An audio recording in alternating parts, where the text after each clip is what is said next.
안녕하세요.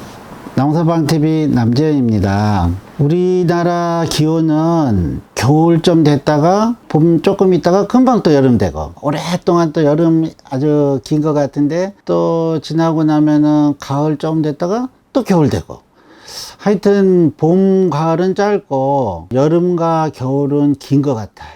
그래서 벌써 지금 6월 달이지만 한여름 무더위처럼 느껴지기도 해요. 벌써 막 30도도 막 넘고 막 그러잖아요. 그래서 제가 한여름의 건강 관리에 대해서 조금 얘기를 해 드려 볼게요. 사실 여러분들 이제는 뭐 건강 박사 거의 수준이 돼서 하도 뭐 방송이나 이런 데 건강 프로그램도 많고 해서 많이들 알고 있는데, 저는 한여름 건강 관리에 있어서 잘못된 상식들 몇 가지를 좀 짚어드리고 또 할 수 있는 몇 가지 좋은 팁 이렇게 오늘 알려드릴게요. 이 한여름밤의 무더위에서 가장 잘못된 상식 중에 하나가 뭐냐면 이열치열이에요. 그래서 열은 열로 다스린다, 뭐 이까지 더위 내가 더 덥게 해가지고 이 여름을 이겨내겠다, 옛날 같으면 극복할 방법이 별로 없으니까 그대로 부딪히자, 이런 얘기였겠죠. 그렇지만 지금은 우리가 그런 시대가 아니거든요. 왜냐하면 이열치열이 가장 잘못된 이유는요, 사람은 상온 동물이에요. 그래서 일정한 온도를 유지해야 돼요. 몇 가지 뭐 뱀이나 개구리 같은 이런 변온 동물은 체온이 낮으면 낮은 대로, 높으면 높은 대로 올라가요, 따라서. 그렇지만 사람은 그렇지 않아요. 일정한 온도를 유지하게끔 되어 있어서 추우면은 막 몸에서 열을 내서 체온을 올리고, 또 더우면은 또 몸에서 막 열을 발산시켜 가지고 땀도 발산시키고 혈관도 확장시키고 해서 또 우리 몸의 체온을 외부 기온에 비해서는 낮게, 그래서 일정한 온도를 유지시키려고 노력을 하죠. 이게 깨지면 사람은 죽어요. 그래서 뭐 추우면은 동사도 하지만 더워도요 돌아가실 수 있어요. 우리가 뭐 막 대학교에서 일을 하면 실신도 하기도 하고, 열 때문에 오는 또 전해질의 이상 때문에 경련도 일으키기도 하고. 근데 제일 무서운 게 뭐가 있느냐 하면 일사병이라고 있어요. 이 일사병 옛날에 많이 있었고요. 저도 옛날에 지방에 중소병원 파견 나가서 응급실 당직 쓰다가 여러 번 목격했던 환자들인데요.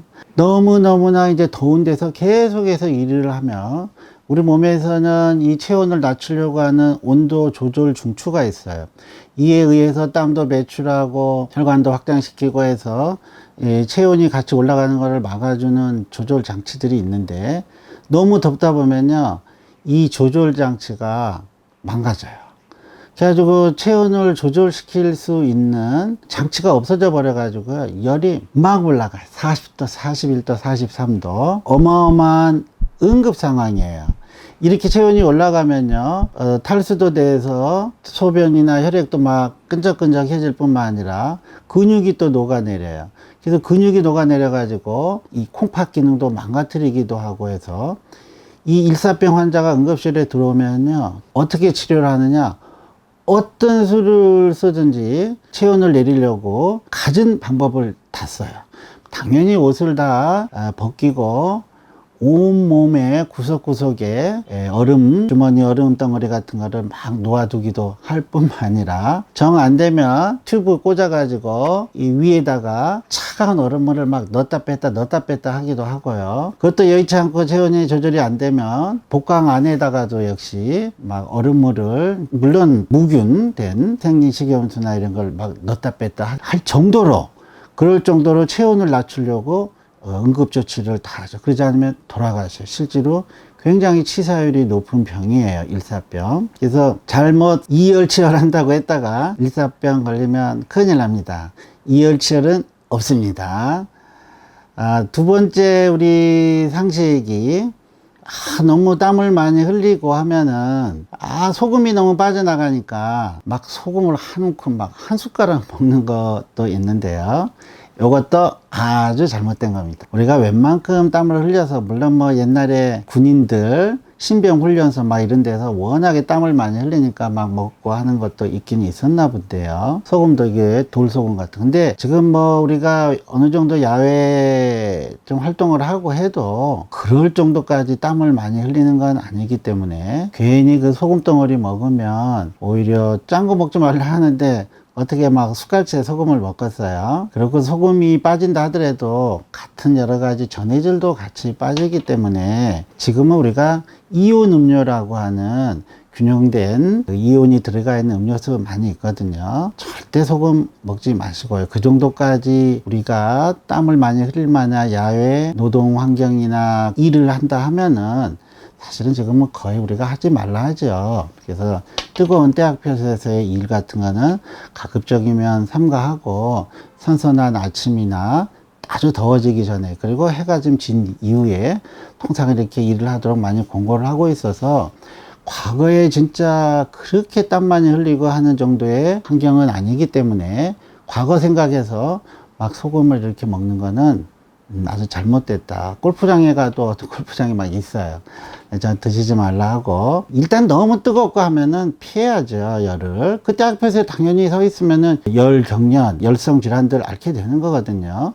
가급적이면 그런 환경을 피하지만, 그래도 이제 땀이 많이 나고 어쩔 수 없이 일을 하는 환경이라 하더라도 과거와 같은 그런 열악한 환경은 아니기 때문에 소금 덩어리 먹으시면 안 됩니다. 그리고 물론 가장 중요한 거는 충분한 수분 섭취입니다. 우리가 엄청난 양의 땀과 사실은 수증기, 기화열을 통해 가지고 바깥으로 배출하기 때문에 많은 그 수분 손실이 오기는 와요. 제일 중요한 거는 충분한 수분 섭취, 그 다음에 이온 음료, 이런 것들이 중요하다. 그 또 하나는 이제 또 이열치열의 일환으로 더운 여름에는 그냥 뜨끈뜨끈한 뭐 국물에 내지는 삼계탕에다 막 이런 뜨거운 음식을 먹는데, 그러고 나서 뭐 땀을 흠뻑 흘리면은 그 기화열 때문에 약간 선선한 기운을 느낄 수 있지만 우리 몸에는 그렇지 않아도 더워 죽겠는데 이렇게 또 뜨거운 음식이 들어오면 우리 몸은 그 열을 또 발산하기 위해서 땀을 더 많이 내고 해서 많은 무리가 가해지는 겁니다. 굳이 이 더운 날에 뜨거운 물에 뜨거운 음식 국물을 먹는 것도 역시 몸에는 무리가 가해진다. 그래서 이거 좋지 않습니다. 가급적이면 시원한 음식, 또 선선한 몸에 좋을 정도, 입맛에 들 정도의 이런 음식으로 하시는 게 좋습니다. 또 어떤 분들은 땀도 많이 나고 막 대학병에서 이렇게 활동하고 하면은 체중이 쑥쑥 빠지는 것 같아서 옳다, 이 여름날에 체중 좀 한번 빼보겠다 해가지고 더위 속에서 막 더 운동을 열심히 하고 막 하는 사람이 있어요. 마치 그냥 한증막 속에 들어가 가지고 있는 것과 같은 그런 식으로 오히려 운동량을 더 늘리고 하는 경우가 있는데요. 이때 빠지는 살이 체중이 2, 3kg, 3, 4kg까지도 빠질 수가 있어요. 근데 이때 빠지는 체중은요, 다 탈수입니다. 지방은 거의 빠지지 않고요. 우리 몸은 체온을 맞추기 위해서 탄수화물을 사용을 하면서 그와 더불어서 엄청난 양의 기화열을 내야 되기 때문에 수분 배출을 하거든요. 그렇게 해서 오는 체중 감소지 체지방은 하나도 변화가 없습니다. 그래서 실제로 이렇게 하고 나서 아이고 이제 체중도 빠지고 뭐 얼굴도 헬스케진 것 같고 해서 그늘진 곳에 앉아가지고 콜라 사이다 막걸리에 뭐 콜라 타가지고 막 벌컥벌컥 맞고 시켜도 그냥 큰 그릇 먹고 뭐 하면요, 그대로 다시 찝니다. 그래서 그거는 절대 살 빠진 게 아니다, 탈수가 된 것 뿐이다, 이렇게 생각하시면 돼요. 그리고 우리가 이제 이 여름철에 또 참 곤욕스러운 게 열대야예요. 열대야. 낮 기온이 30도를 넘는데 밤이나 아침의 기온도 애가 25도 미만으로 떨어지지가 않아요. 우리 몸에서의 이상 고온은 몸의 생체 리듬을 깨트려서 잠도 안 오고 너무 힘들어요. 그래서 이런 열대야를 또 잘 극복을 해야 되거든요. 역시 이 열대야도 그냥 무턱대고 우리가 극복하려 한다고 막 운동하고 뭐 술도 한 잔 더 먹고 뭐 이러면은 절대 안 됩니다. 이 열대야도 우리가 이 열대야에 맞게 잘 풀어 나가야 되거든요. 그래서 잠을 잘 자기 위해서 이제 각성제 성분이 있는 이런 커피나 이런 것들 좀 피하시고요. 그 다음에 미지근한 물로 샤워 같은 걸 하는 게 좋아요. 역시 또 잘못된 한식 중에 하나가 그냥 냉탕 온탕 왔다 갔다 하는 거예요. 막 던져 들어갔다 장난했다 막 더 죽겠는데 이제 체온 내리기 위해서 물론 냉탕도 좋긴 좋아요. 근데 이 냉탕이라는 거는 한여름에 시원할 수는 있지만 그것도 갑작스럽게 혈관을 수축시키고 우리 몸에 주는 스트레스예요. 그래서 너무 차가운 물에 해서 체온을 내리려 하지 마시고요. 그것도 우리 몸에서 반응하고 하려면은 엄청난 스트레스로 작용이 되기도 하고요. 그런 식으로 체온을 늘렸다가 또 다시 올라가면은 더 더위를 느끼게 돼요. 그래서 그런 냉탕 온탕 요법 좋지 않다. 역시 미지근한 물로 샤워를 하시는 게 좋습니다. 하여튼 열을 덥다고 내가 한번 이겨보겠다고 맞서지 마시고요. 그 더위를 살살 달래서 우리가 친하게 지내도록 하셔야 됩니다. 그래서 운동도 가벼운 운동, 그리고 막 무더위 속에서의 운동 절대 금물이고요. 선선할 때 하셔야 됩니다. 그리고 어쩔 수 없이 이제 야외 활동을 해야 되는데요. 땀이 많이 나거든요. 자외선 차단제 뭐 바르는 거야 뭐 기본 상식이겠지만 오히려 이렇게 열이 막 나고 뭐 하고 하면은요 피부는 또 건조하게 돼요. 그래서 제일 중요한 건 역시 충분한 수분 섭취에 보습제 사용을 여름이라고 해서 간과하시면 안 되고요. 잘 하셔야 돼요. 그리고 우리 시력 보호를 위해서 저는 선글라스 끼는 거 적극 권장합니다. 그래서 강렬한 햇볕이 있을 때는 선글라스 끼고 나가시고요. 날씨가 좀 흐리고 해서 직접적인 햇볕이 없다 하더라도 자외선은 꽤 있대요. 구름이 적외선은 많이 흡수하지만 자외선은 그대로 통과하기 때문에 여름철에는 당연히 때학볕에서는 선글라스 끼지만 조금 흐린 날이라고 하더라도 야외 활동을 하실 때는 꼭 선글라스 끼고 활동하시는 게 좋습니다. 자, 뭐 여름철 건강관리법이라 해서 뭐 특별한 건 아니었고요.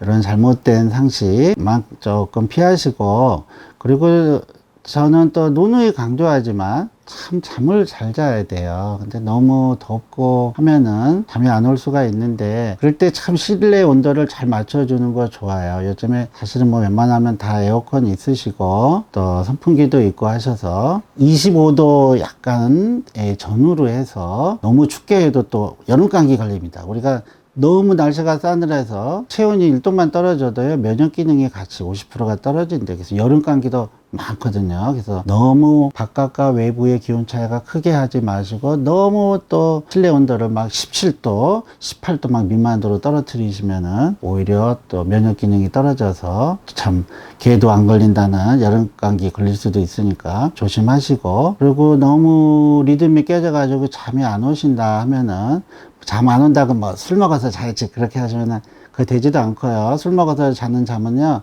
깊이 못 들어서 그 다음날 더 피곤해요. 이럴 때는 필요하면 주치의 선생님과 상의해서 수면 유도제 같은 거 받아서 좀 드시고 하시면 좋을 것 같아요. 이런 여름철에서의 또 식단 관리 중요하잖아요. 그건 제가 다음 편 동영상에서 가르쳐 드리도록 할게요. 감사합니다.